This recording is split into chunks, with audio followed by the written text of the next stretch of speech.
Hello friends बयनिसिमबो खुलुमहरबाय लोगोसे नोंथांमोनखौ आंनि चेनेलाव बयखौबो बरायहरबाय।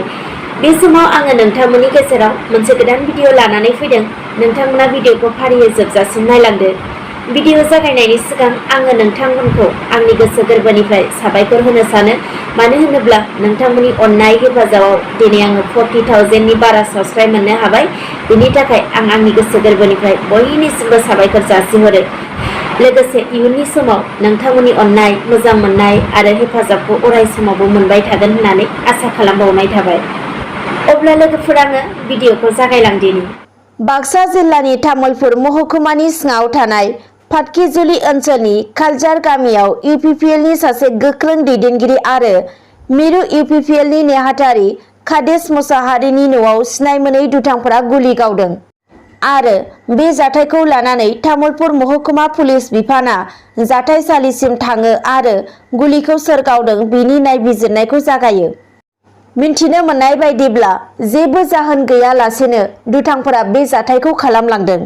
कादेश मुसाहारि बिथाङा फोरमायथिनाय बायदिब्ला बे जाथायखौ बबेबा मोनसे राजखान्थियारि हान्जाजों थोंजों सोमोन्दो थानाय जानो हागौ होननानै फोरमायथियो। 23 मे रबिबार अदेबानि दिनैनि सानखालि बेलासियाव आसामाव गिबि अक्सिजेन एक्सप्रेस ट्रेनआ सफैगोन। मिन्थिनो मोननाय बायदिब्ला मिरु सोरखारा गंब्रै अक्सिजेन टेंकारखौ आसाम आरो नर्थ इस्टनि गुबुन रायजोफोरनो दैथाय हरदोंमोन आरो बे टेंकारनि एक्सप्रेस ट्रेनानो दिनै बेलासियाव सफैसिगोन। चिराङाव माथावरि बानायनायाव जाख्ल'नायनि अजद। मोनथिनो मोननाय बायदिब्ला चिरां जिल्लानि देवस्रि भारत भुटान थांलाय फैलाय खालामग्रा लामानि साखाथिजों भुटान हादरनिफ्राय बोहैनाय निज्ला दैनि रुगुं बाहागोआव माथावरि बानायनाय जादोंमोन।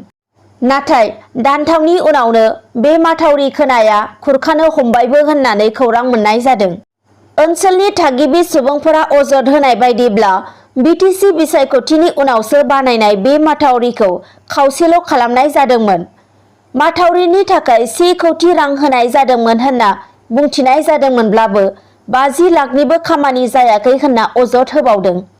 मानि जाहोनाव खामानिखौ खावसेल' खालामनाय जादों एबा इन्जिनियारनि मदद लानानैबो मानि जाहोनाव लोरबां माथावरि बानायनाय जादों रायजोआ मिन्थिना मोनाखै होननानैबो फोरमायबावदों।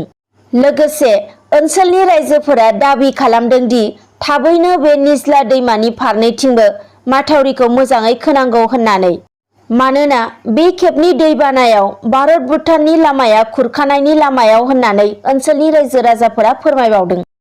दानिया फैबावदो हाग्रा बिफान पुलिस आरो एसएसबिनि जुथायै बानजायनायाव चिरां जिल्लानि रुनिकाटा हाग्रा खोन्दोनि सिङाव थानाय खराइबारियाव आयेन बेरेखायै दखल खालामनाय हाग्रा ओनसोलनि न'फोरखौ थांनाय शुक्रबाराव होखारदों।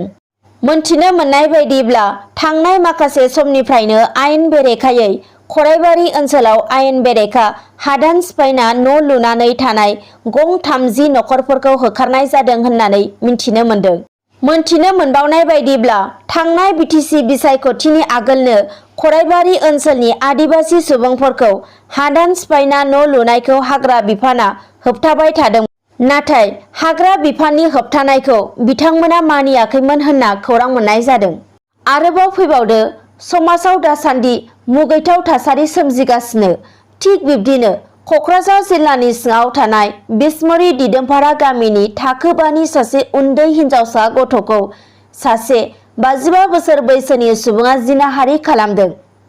जिनाहारि खालामनाय सुबुंखौ रुगुनाथ नार्जारी होननानै मिन्थिनो मोनदों। जाथायनि बागै क'क्राझार पुलिस थानायाव केस होनाय जादोंब्लाबो दासिम दायनिगिरिखौ हमना मोनथ'नाय जायाखै होनना मिन्थिनो मोनदों।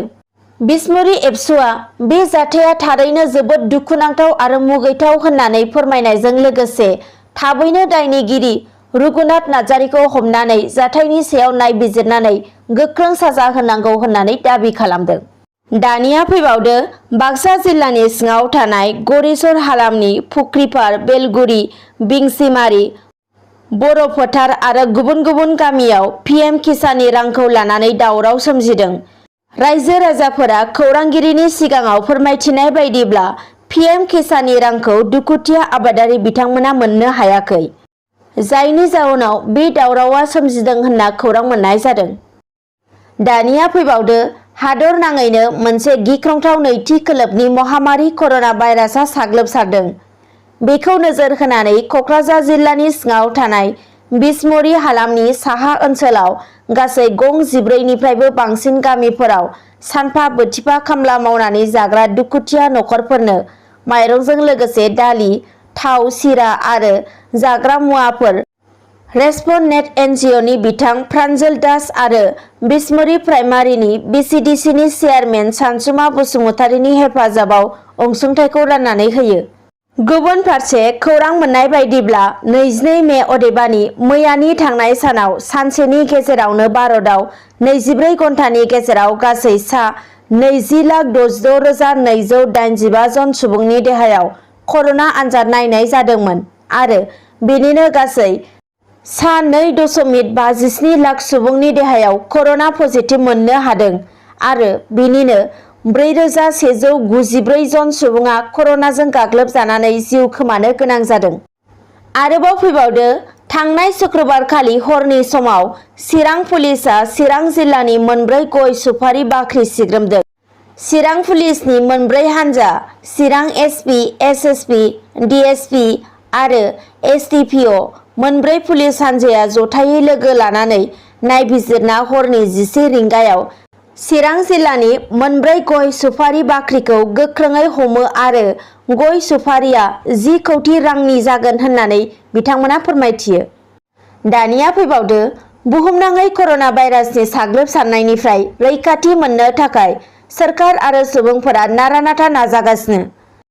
बे समाव गोबां सुबुंफोरानो गावखौ रैखाथि होनो थाखाय सोरखारा फोसावनाय आरो आथिखालाव सोरखारा थिननाय 18 बोसोर बैसोनिफ्राय लानानै 45 बोसोर बैसोनि सुबुंफोरनो अनलाइननि जोहै मुं थिसनना कर'ना भेक्सिन होनो खावलायनायलाय गोबां सुबुङानो भेक्सिन लाजानो आवगायबोदों।